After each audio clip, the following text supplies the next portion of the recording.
Bienvenue à cette édition du journal sur Congo 26 Télévision. Madame, Monsieur, voici son ossature. Rentrée judiciaire à la Cour de cassation en présence du chef de l'État Félix Tshisekedi. L'audience solennelle et publique du jour lance l'exercice 2025-2026 sous le signe du renforcement de l'État de droit. Rencontre Kabila opposant à Nairobi. Les réactions des politiques à Kinshasa divergent si certaines personnalités politiques restent convaincues de l'idéal véhiculé par l'ancien président de la République. D'autres le conjuguent plutôt au passé et disent non à son initiative.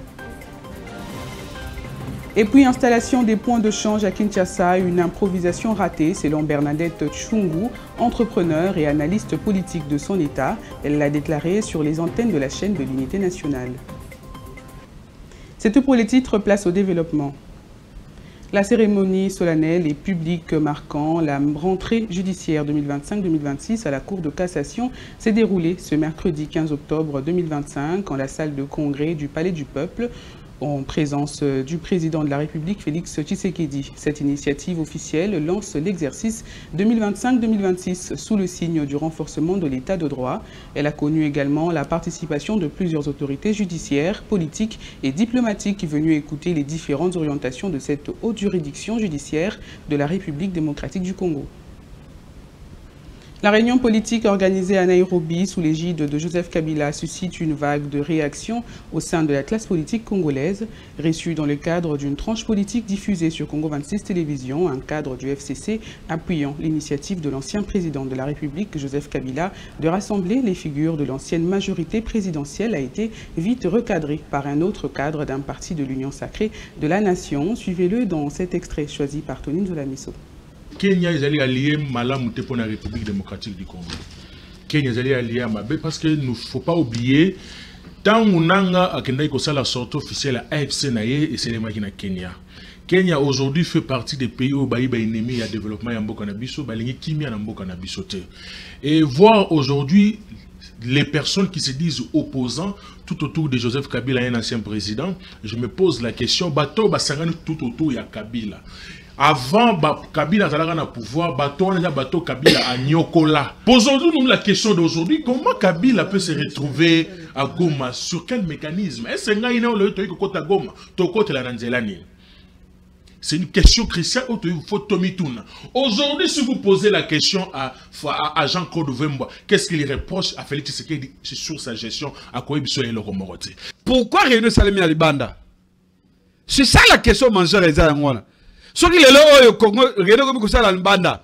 Est-ce que les Congolais ont volonté de la Réunion à Libanda? Est-ce que c'est peut-être que non, l'espace politique est là où la restriction de l'espace public et politique? Ndé sali que non, les Congolais va se retrouver Libanda et Mboka na biso.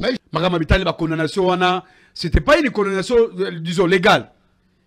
Et ça condamnation moko injuste et purement politique. Donc ça n'arrange même pas l'unité nationale.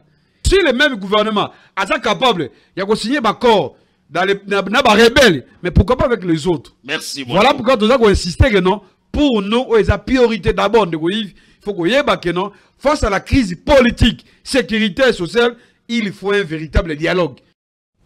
Plus d'une semaine après l'annonce du ministre de l'économie Daniel Moukoko sur la baisse de 10% du prix du carburant dans la zone ouest du pays suite à l'appréciation du franc congolais, quel impact sur le tarif de transport en commun à Kinshasa?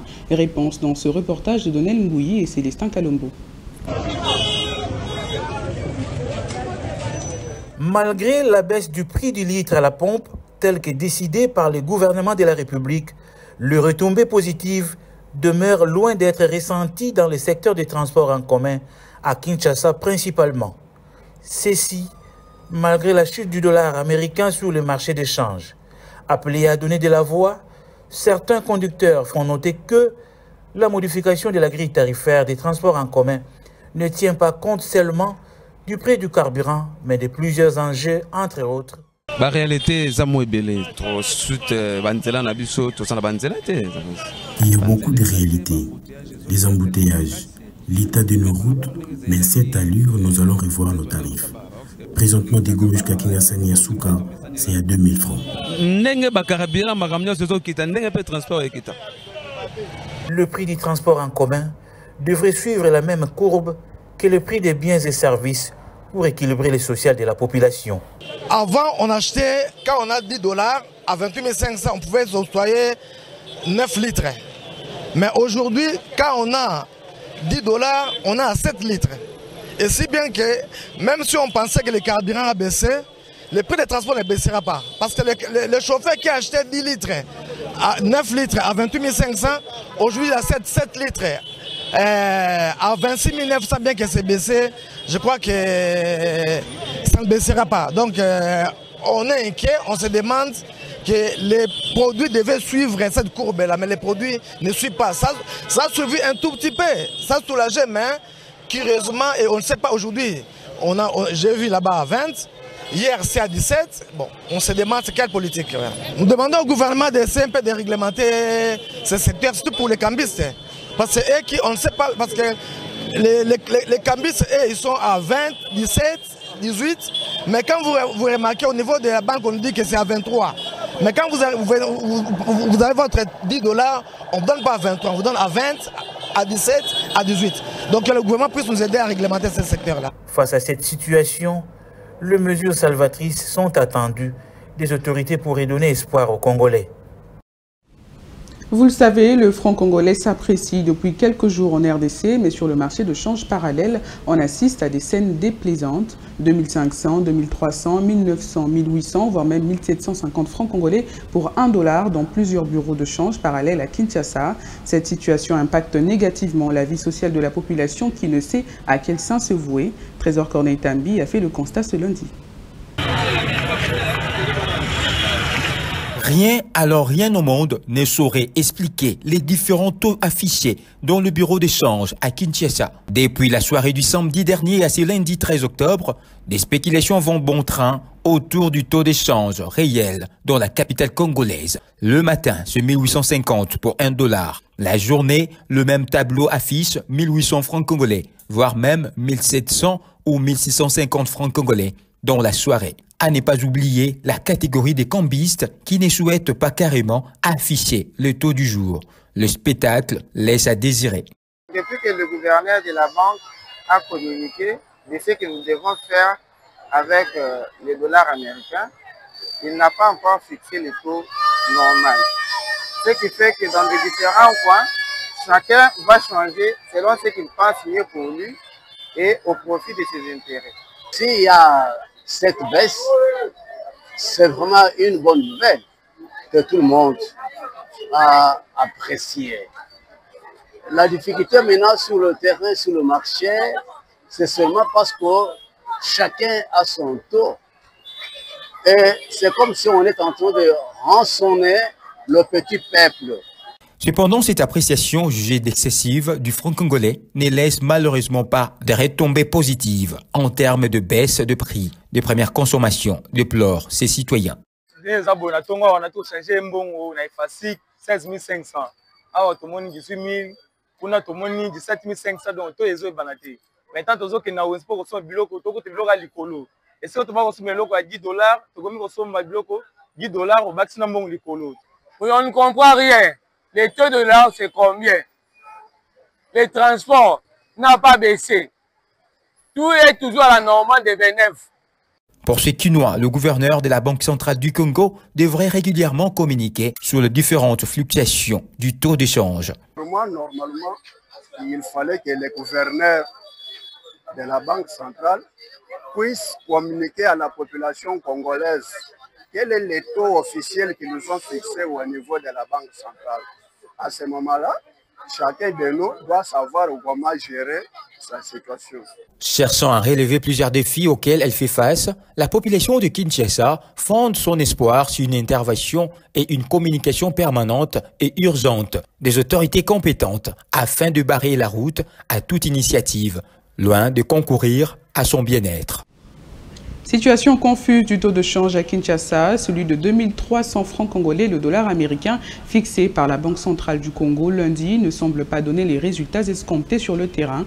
Certains cambistes appliquent des taux nettement inférieurs en dehors de tout cadre légal, situation qui inquiète les entrepreneurs et les politiques congolais. Le cas de Bernadette Chungu, entrepreneur et analyste politique qui a condamné l'implantation par la BCC des points de change sans tenir compte des réalités sur terrain. Suivez cet extrait choisi par Zolamiso.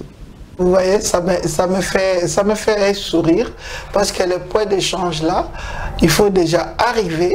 Quand vous arrivez, il y a la queue d'au moins une centaine de personnes devant vous. Quand vous habitez Ntseleginkolek, il faut venir à la Gombe. Parce qu'après tout, on n'est pas la République de la Gombe. Gombe n'est pas la ville de Kinshasa, je suis désolé. On devrait mettre ces points d'échange au moins 2 ou 3 dans toutes les communes. Ce n'est pas le cas. Et je trouve tout ça, c'est l'effet des grandes annonces, de très grandes annonces, parce qu'ils savent que ce n'est pas possible, ce n'est pas faisable. Aujourd'hui, si on doit parler objectivement de l'appréciation de la monnaie locale, c'est une histoire déjà improvisée, comme tout qui n'a pas été préparé, qui est improvisé pour satisfaire une tendance, c'est très négatif.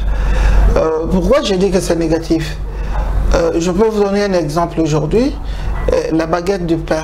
La baguette de pain qui était 500 grammes pour 500 francs. Et aujourd'hui, la même baguette, on veut nous faire croire qu'elle a baissé de prix. Elle n'a même pas baissé. Elle n'a non tellement pas baissé de prix, mais elle a subi une cure d'amaigrissement. C'est 350 grammes aujourd'hui. J'ai bien pu le peser. Et j'ai acheté des fauteuils, comme on en achète pour la terrasse, chez Plastica. Il y a 3 semaines. C'était à une valeur de 40 $. Et hier, le prix affiché faisait semblant, c'était un semblant de coûter moins cher, de baisser, mais j'en ai payé, quand j'ai fait la calcul après, c'était à 46 $. Donc, pour l'instant, les paniers de la ménagère ne sont pas, et c'est plutôt, ça profite aux opérateurs économiques, ça profite aux cambistes, parce que déjà qu'on sache les taux.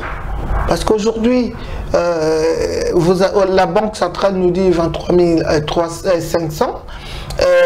J'ai été à une firme pharmaceutique pour acheter les produits pour mon laboratoire hier. C'était à 23 $. Et je suis sorti pour aller dans un autre, dans le magasin que je vous parle de Plastica, c'était 22. Et quand je suis sorti dehors, ils ne prennent pas le dollar, mais il fallait le changer à 19. Alors quel est le taux réel? Existe-t-il un arbitre? Existe-t-il l'État pour nous éclairer, pour nous protéger? Pour l'instant, nous sommes livrés à nous-mêmes et c'est désolant. Le président kényan William Ruto a décrété à dater de ce mercredi 15 octobre 7 jours de deuil national après le décès de Raila Odinga. Le chef de l'opposition kenyane est mort à 80 ans en aide de suite d'une crise cardiaque provoquant un séisme politique au Kenya alors que se profile une présidentielle en 2027 dans son pays. Crise politique à Madagascar, le président Andry Rajoelina a été destitué par le Parlement et a quitté le pays pour sa sécurité après plusieurs semaines de manifestations massives dans la capitale Antananarivo. Dans la foulée, l'armée a pris le pouvoir, annonçant la mise en place d'un gouvernement de transition pour une période de 2 ans avant de nouvelles élections. Pour l'armée, cette décision vise à établir l'ordre et la stabilité après des semaines de colère populaire alimentée par les pénuries d'eau et d'électricité, mais aussi par la corruption.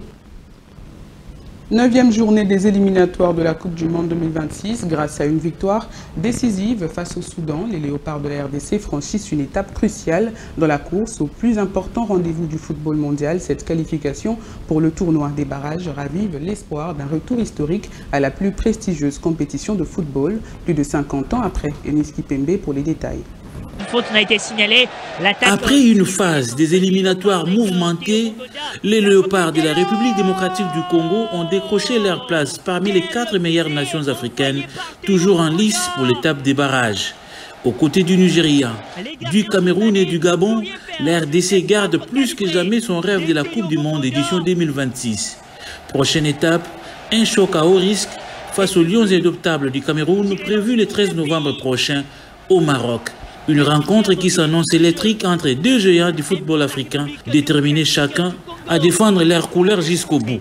Pour les Léopards, l'enjeu est clair. Confirmer la montée en puissance d'un groupe soudé et ambitieux, prêt à tout donner pour offrir à la nation congolaise un retour historique sur la scène mondiale. Mais la question reste entière. La RDC parviendra-t-elle à rugir plus fort que les Lions et s'ouvrir enfin les portes du rêve mondial? Tous les espoirs sont permis. C'est ce missile encore. C'en est fini pour aujourd'hui. Avant de nous séparer, le rappel des titres. Rentrée judiciaire à la Cour de cassation en présence du chef de l'État Félix Tshisekedi. L'audience solennelle et publique du jour lance l'exercice 2025-2026 sous le signe du renforcement de l'État de droit. Rencontre Kabila opposant à Nairobi, les réactions des politiques à Kinshasa divergent. Si certaines personnalités politiques restent convaincues de l'idéal véhiculé par l'ancien président de la République, d'autres le conjuguent plutôt au passé et disent non à son initiative. Et puis, installation des points de change à Kinshasa, une improvisation ratée, selon Bernadette Chungu, entrepreneur et analyste politique de son État. Elle l'a déclaré sur les antennes de la chaîne de l'Unité nationale. Merci de nous avoir suivis et excellente suite de programmes sur Congo 26 Télévision.